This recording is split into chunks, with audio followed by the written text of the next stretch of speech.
Et yo tout le monde, c'est Manga, on se retrouve aujourd'hui pour une nouvelle vidéo où je parlerai cette fois de 4 animés isekai. Le premier se nomme Grimgar, le monde des cendres et de fantasy. L'histoire se déroule à Grimgar, un monde de fantasy où la lune est couleur rouge sang. 12 adolescents se réveillent un jour en ce monde sans aucun souvenir de leur vie antérieure en dehors de leur nom. Ils sont alors conduits auprès de Britney, une personne de ce monde qui les incite à rejoindre l'armée des volontaires en tant qu'apprentis. En faisant ça, ils auraient chacun 10 pièces d'argent, car évidemment vivre dans ce monde ne sera pas chose aisée. Pour gagner de l'argent, ils n'auront pas d'autre choix que de tuer des monstres en leur volant leurs biens pour les revendre. N'ayant pas vraiment le choix, les adolescents décident de s'adapter à leur nouvelle vie et acceptent sa proposition. Le groupe se scinde alors en deux et chacun s'inscrit dans une guilde. Manato, Haruhiro, Yume, Moguzo, Shiolu et Ranta décident de rester groupés et d'évoluer à leur rythme. Ce sera les personnages principaux qu'on suivra, mais ce monde leur réserve bien des surprises, bonnes comme mauvaises. Avec 20 pièces d'argent, cela permettrait au groupe d'acheter le badge officiel du bataillon qui confère certains avantages. Ce sera le premier objectif du groupe, avoir ce badge, et surtout pouvoir vivre. Dans ce monde de fantasy, comme tous les autres, il existe plein de races et de monstres qui sont les ennemis des humains, à commencer par les gobelins par exemple. Il y a des forces frontalières qui ont pour mission de les chasser, mais comme ils ont du mal à défendre Ortana, la ville où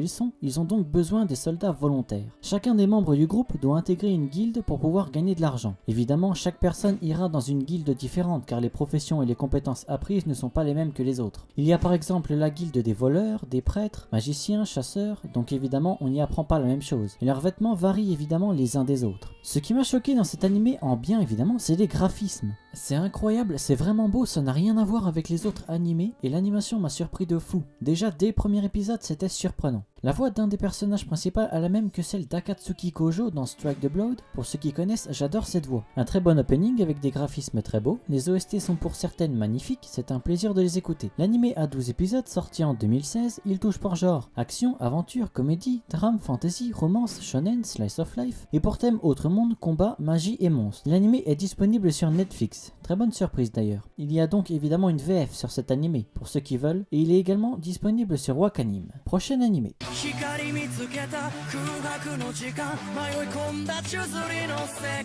Tate no Yusha no Nariagari. Naofumi se voit un jour invoqué dans un monde fantastique avec 3 autres personnes afin de devenir les héros de ce monde. Dès leur arrivée, chacun se retrouve équipé d'une des 4 armes légendaires où Naofumi hérite d'un simple bouclier, considéré comme le plus inutile des 4 équipements. Au moment de choisir ses partenaires, il n'obtient qu'une seule partenaire, contrairement aux autres qui en ont plusieurs, car celui-ci avait un bouclier. Le lendemain, la coéquipière de Naofumi le trahit et dévoile à tout le monde que celui-ci avait essayé de le violer alors qu'il n'en était rien. Méprisé de tous, du roi aux paysans, il ne pense désormais plus qu'à se venger et compte leur faire payer pour ce qu'ils lui ont fait. Il voyagera désormais seul, mais rencontrera des personnes sur sa route qui changeront beaucoup de choses. Un héros ne faisant confiance à personne vient de naître. Naofumi a beau n'avoir qu'un bouclier, il a un gros potentiel et de très bonnes compétences. En plus, pour une fois, il n'y a pas d'ecchi, il me semble pas en avoir vu. Il y aura certains thèmes abordés comme l'esclavage, ça fait longtemps que j'avais pas vu un animé sur ce genre de thème. Les openings sont lourds, là je vais pas vous mentir, juste le premier fait 10 millions de vues sur YouTube, c'est incroyable. Petite info en plus, le premier épisode dure 47 minutes. L'animé a 25 épisodes, sorti en 2019, il touche en genre action, aventure, drame, fantasy, psychologique, romance, et pour thème autre monde, magie, monstres et vengeance. Il est disponible sur Crunchyroll. Une saison 2 et 3 ont été annoncées, alors c'est la première fois que je vois ça. Moi personnellement je trouve ça génial, reste à voir s'ils arrivent à gérer. Prochain animé.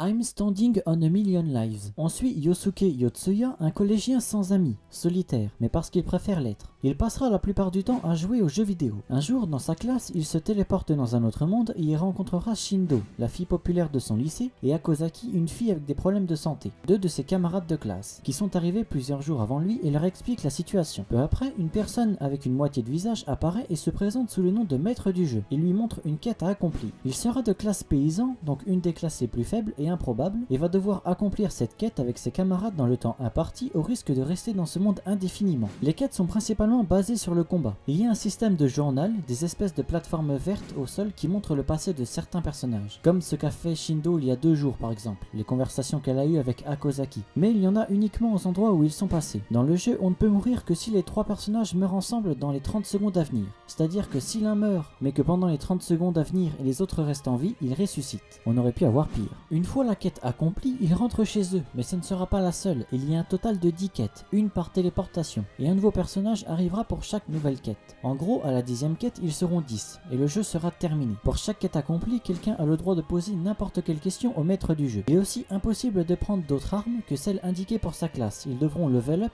pour changer de classe et ainsi gagner des armes. En vrai, j'ai été surpris, le héros principal, c'est pas quelqu'un de méchant, mais il préfère être dans le jeu plutôt que dans la réalité. Il trouve ça plutôt excitant. Il est prêt à faire des sacrifices pour gagner, il est aussi froid avec ses camarades, mais ça il le cache. C'est quelqu'un de sombre. L'anime a 12 épisodes sortis en 2020, il touche par genre action, aventure, comédie, drame, fantasy, romance et shonen, et pour thème autre monde et combat. Il est disponible sur Crunchyroll. Une saison 2 est prévue pour juillet 2021, une VF est également disponible sur cet anime. Elle est aussi sur Crunchyroll.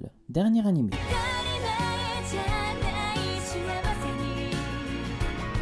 Kamitachi ni Ilowareta Otoko. Après avoir éternué trop fort, Takebayashi Ryoma, un homme de 39 ans, se retrouve dans une étrange pièce blanche. Les dieux lui annoncent qu'il est mort et qu'ils vont envoyer son âme dans un monde différent, un endroit où la magie existe. Ultra original, n'est-ce pas? Il se retrouvera donc dans un autre monde, réincarné en enfant. Ses compétences seront plus haut que la moyenne, mais ne pourra pas aller plus haut, c'est ce que les dieux lui ont dit. Il a aussi la capacité de dompter des slimes. Après 3 années à vivre seul dans une forêt, il rencontrera la famille ducale, Jamil, qui l'aidera. Il rencontrera leur fille, qui a le même âge que lui et qui demandera à Ryoma de voyager avec eux, car celui-ci vit seul en compagnie de ses nombreux slimes. Il finira par accepter et voyagera avec eux. Par la suite, il s'inscrira à une guilde et accomplira diverses missions, comme par exemple du ménage ou exterminer des monstres à un certain endroit. Petit à petit, il se fera une réputation et on sollicitera de plus en plus son aide. C'est un anime chill, pas énormément de combats, on suivra son quotidien. Il rencontrera des personnes dans ses missions qui sont tout aussi attachants que Ryoma et la famille ducale. L'anime a 12 épisodes sortis en 2020, il touche pour genre aventure, comédie, fantasy et pour thème apprentissage, autre monde, magie, monstres et réincarnation. Il est disponible sur Wakanim.